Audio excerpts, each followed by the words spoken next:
Isa sa mga nadaanan namin ni Chef sa pagbisita namin sa Pampang Market ang bonggang tindahan na ito ng pakwan na mula pa sa Nueva Ecija.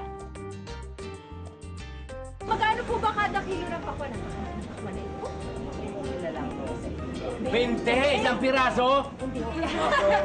Grabe reaction mo, ha? Ang galing naman, napakaraming pakwan dito, Chef, sa Pampanga. Pero hindi to dito tinatanim. Bakit? Sa Nueva Ecija pa. Doon? Pero dito lang nila binabansa.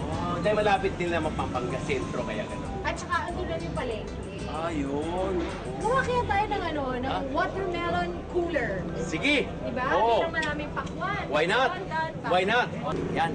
Okay, ito na ang ating tiger watermelon. Yes. Okay. Gagawin natin yung ano? Gagawin natin siyang watermelon cooler. Cooler. Yes, pampalamig, di ba? Siyempre naman, kasi mainit ang panahon. Correct. At saka ang watermelon, napakaraming tubig niyan. So, very Oo. refreshing. That's talaga. right. So, ang mga sangkap natin ay meron tayong mint leaves. Mint leaves. Lime o dayap. Dayap. Katas Banana. yan. Pakwan, Pakwan. syempre. Sugar syrup, water, at lime soda. At yellow, syempre. Oo. So, what natin gagawin, chef, didikdikin muna natin yung mint leaves Ito. at yung dayap. Oh, Na sige. may konting sugar syrup. Pwede yung mint leaves. Okay, mint leaves. Yung dahon. Ipitasin ko na siya. Ito, buhayin ko na. Apo. Para makatas ko na siya. Sige, tuloy mo Kulang lang. pa sa kanila sa kusina. Ang kagandahan dito, wala ka na maraming equipments na dadalhin mo para nakapag-celebrate ka na. Gumawa ka ng magandang bagay na simple lang. Tanggalin na natin yung mga buto. Tapos? Dadagdag natin yung ating simple syrup. Tingnan mo na.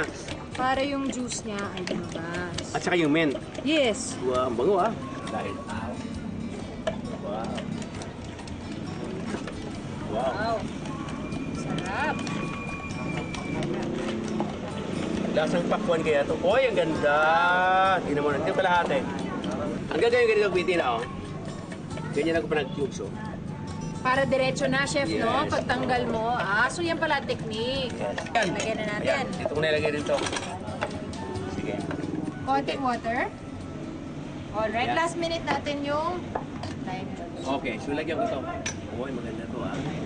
Tingnan mo, napakasimple lang oh. Shake, shake, shake. Shake, shake, shake, dash. Shake, shake. Yeah! Lagyan ng ice. Yun nga.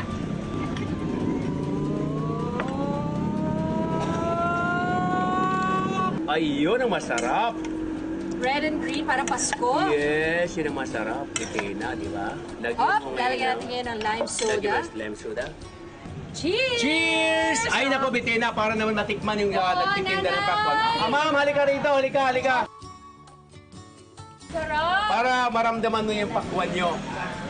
Kung gaano Gaano kasarap ang yung pakwan nyo dito sa Pampanga. Kamusta, nanay?